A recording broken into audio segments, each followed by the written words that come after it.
Okay. Yo, what's up, guys? Terrell here to kind of just ramble. I just finished Clannad, in its entire, well, at least the first season, not after story, but just Clannad. I finished, actually like 10 minutes ago, and this is just a ramble video. A lot of people have told me Clannad is very highly revered. I've actually been told it's very highly revered, and it's a really good show. And I know, for me personally, I'm usually like in and out with those shows because usually, a lot of people highly revere Death Note and fucking Code Geass, and I don't really give a shit about Death Note or Code Geass. Clannad, I figured I'd give it a shot. Because apparently Clannad is like a romance anime with like some weird elements to it. I'm not going to sit here and put spoilers in here. Mainly because you can't really, the first season you can't even spoil, honestly. Because the first season doesn't really have a point to it. I'm being honest with you, it really doesn't. The back of the box, actually, let me go get the back of the box. The back of the box says some shit, oh crap, says some shit along the line of tortured by his past and pained by an uncertain future, Tomoya drifts through life with an almost overwhelming anger and emptiness. But when he meets the mysterious beautiful, shy Nagisa, his world seems to change. Drawn in by her gentle, lonely spirit, he begins to experience the joy of life can bring. But as he discovers the reason for his new friend's loneliness, Tomoya also finds that life can be frighteningly fragile. Poignant, compelling, heartbreaking, Clannad is one of the most cherished anime of all time. Experience the wondrous and tender storytelling that has made Clannad an anime classic. I don't understand why this is highly revered. I really don't. And don't get me wrong. You're probably thinking, oh, what, you hated it? I didn't hate it. I didn't even come into the bitch with high expectations. Here's about 3 things that bugged the fuck out of me. The first thing, you're literally going, what the fuck, for like almost half the damn series. Actually, you're still going, what the fuck, by the end of it all. Because the story doesn't have a plot. Because at the beginning, you're introduced to, Tomoya and like Nagisa, and you have like their little episodes, and then for some fucking reason, we go off into this, Fuko bullshit, and then you go into Katomi, and then you go into like this little weird harem bullshit-esque feel thing. It's not like there's nothing wrong with this shit, but the problem with it is, and to me, I may not even do a review for this really, just purely because, at least not right now, because I'm still kind of tripping. For people who want to know how long it took me to finish the show, I started the show, I believe, last weekend, like at last Sunday or Monday night, and I watched it all. I watched like 6 episodes. I took a break. I think I skipped a few days. Watched another 6 episodes. Was still like, what the fuck? No, actually, I watched the second amount of 6 episodes last night, and then today I got home at like 3, marathon another 6, and then I had like a 15-20 minute break. Actually, about a 30-minute break, and then I marathon the rest of it. So I watched like 12 episodes today. And I watched 6 episodes yesterday. And I watched it like a few days ago when I first started it. I literally did... Maybe it's just me, but the thing I've learned about Clannad is that Clannad, you can't go into with any type of expectation because the story, the characters to me didn't have a base behind them. Had a strong base. So when we went through all of this other side shit, I didn't really... Like, the characters still... Honestly, I still think the characters are flag. Like, for Tomoya... or Okazaki, is what everyone else calls him.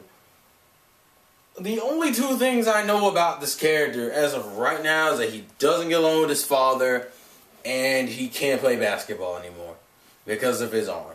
Which, honestly, people would say is spoilers in itself, but you learn those 2 things like within the first 2 episodes. I think it's like within like the first 2 or 3 episodes. Also, the Fuko shit. Why the fuck did we even need that? What was the point of that? Because no one fucking remembers it. What was the point of it? I guess I should lie and just be like, spoilers. I probably write this in there like Clannad Ramble, spoilers, bullshit. because I even though I said I wasn't going to, I'm a liar apparently. Just the Fuko shit. And what kills me is it took me a minute to realize what what kills it is at the end of the Fugo stuff, we don't even understand what was the point of going through the whole ordeal. Because no one remembers any of the shit relating to her. It's like in the fucking... It's like, was that specifically for us viewers? And if it was, it's such a random sidetrack. I mean...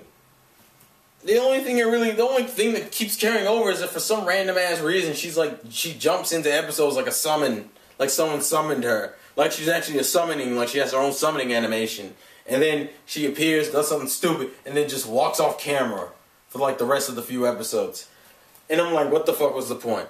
And it's like, okay, we're gonna do the Fugo stuff, and I'm like, okay, we're doing the Fugo stuff, and then we get to Katomi. Katomi to me is probably my favorite out of the backstory-ish sequences we get, because Katomi was one, funny as hell to watch, and two, it was kind of a mildly deep back thing for her. Now, one of the biggest aggravations I have is that Okazaki has no internal dialogue, and the problem is that the back, as I read to you earlier, is describing him as a character who kind of is just giving up in life. Like him and Sonohara are apparently like these two wandering characters who just don't give a fuck anymore. You know what the problem though is? You never really see that. You just see these characters not give a fuck. And it's not even like these characters are bad characters. Sonohara gets his ass whooped all the time, which I think honestly is a little much for him. I think he actually gets his ass whooped way too much because it's almost in every scene he's in. He gets hurt. It's retarded. I'm probably going to get interrupted. I think I've accepted that. Alright. But like, they're supposed to both be delinquents who don't show up on class on time, just don't give a fuck, and we're both in sport teams that got kicked off for various reasons. And they don't even dive into Sonohara's backstory at all, really, which I thought was retarded. But you introduce his little sister for no damn reason. There was no reason his sister was even should have been in this anime. What the fuck was the point? Why did you introduce his sister? It didn't really go anywhere. It didn't do anything. Nothing happened. She literally was just there. She wasn't even part of the plot. I thought the introduction of May would bring the backstory of Sonohara to make me give a shit about his character. Not saying I don't. I like him for his mild comedy, because that's really all Sonohara is there for. His comedy, and then his random serious points, which he seems to randomly get, even though they've kind of pushed it. They had, so far up until that point, they were pushing the fact that he was a simply joke character. Going back to Okazaki, though, Okazaki's supposed to be like a dick. Okazaki's supposed to just not give a fuck. Well, what I found retarded is that he's supposed to be a character who's like wandering through life with like this sense of emptiness. And apparently he has issues with his dad. What the fuck was the problem between him and his dad? Because like, it's like, from what I understand, his mom died and his family kind of fell apart. But why the hell did him and his dad not get along? Like, there's a random scene where his dad just kind of walks in and puts on like this smile, and then he just gets angry and walks the fuck out. Like, what was the problem between him and his dad? I didn't really get it. It was like, it didn't make any sense. Like, they didn't have any. What were they arguing about? What was the fight about? What was the point of bringing up he had issues with his father and then not addressing that issues? Now, a lot of people are going to probably tell me that it's probably an after story. That's what I'm assuming it is, because a lot of people, from what I hear, keep saying after story is better. But here's my problem. This is the first fucking series. After story should be clearing up some side shit. Yeah, there goes the interruption. What? Oh, okay. Then stop calling me. I'm telling you that. To stop calling me. As you can see, I'm mildly irritated because I'm kind of just like, what the fuck am I watch mode? And I'm just kind of like, what was the point of introducing his sister? What was the issue with his father? Because it didn't even seem like his life was that shitty. That's what kills me. Like, I'm supposed to give a fuck. Like, it's hard to relate with Okazaki purely because his life isn't even that bad. And what makes it even dumber is that it's like Nagisa happens into his life. But what they mean to say is fucking Okazaki apparently likes to fuck with a lot of people. Because almost everybody he ended up interacting with, he talked to first. Katomi, he talked to first. Fucking Nagisa, he talked to first. He talked to, I think he's known Ryu and Ro like a year before, but you know, apparently, I remember right, he's been kept back. So he's repeating a year. It's like, I can't really get behind the whole transformation of Okazaki because there is no transformation. What was, and then people are like, well, why does it matter if he transformed or not? I'm like, well, the story's supposedly based around him. It doesn't make sense for him not to change. And to be honest with you, he didn't change. And you know what pisses me off even more? If the Fuko shit, to me, the Fuko shit isn't canon because no one remembers it. But if the Fuko shit was canon, and maybe if he had shown more of a resistance when he was introduced instead of just being this man-hand dickish kind of character, I would have gave it, like, it would have clicked more with me. But it doesn't because you fucking had him on this little bullshit mindset, and I'm like, what the fuck was the point? Now, to get into Nagisa, I don't really have a problem with Nagisa. I thought her family was funny. I like the joke. Like, honestly, when it comes to Clannad, I don't have any problem with the comedy. The comedy was funny. I like the mild video game references you get, which to me, I can see the correlation between the Angel Beats. Except Angel Beats was a lot more heavy in the comedy. But like, the problem with Clannad is just you have you literally go a point in the series where there's like a group of episodes and you still don't understand what the fuck is going on. You don't understand what the fuck is the point. And you know, when Okazaki's in such a fucking meh kind of mood as the dude who's supposed to be leading the story, and you give me Nagisa, who, for all intents and purposes, is like a really, really dumbed down Hinata in the sense that she's like a schoolgirl Hinata. She has no confidence, and she's kind of just sitting there. And they don't really explain why she doesn't have confidence. The reasoning I understood was she was sick a lot, which gets into the spoiler that I found out for season 2, which I don't think I mentioned yet. But I'm pretty sure there was a poll I ended up accidentally reading that relates to 2 spoilers for 2 characters relating to Nagisa and Okazaki. Anyone who's seen that the story already probably knows what I know now. I don't know the context for it, I just know what happens. I don't know the context. Like, I don't know the situation that involves, I just know the result of the situation. I don't know what the situation was, just the result. You probably already know what I'm talking about. It's just like, Nagisa doesn't even do anything. Like, and that's what pisses me off even more. She's like supposed to be the main girl, and literally, it's like after the Fugo stuff, the Katomi stuff, she's not even present half the time. Like, there's a point in the episodes where, like, there's a point between, like, the Fugo stuff and when Nagisa's actually readdressed, like, back into the main story, where she's just chilling in the background. And I'm like, how the fuck are you supposed to be the girl who's opening his world and you're in the background?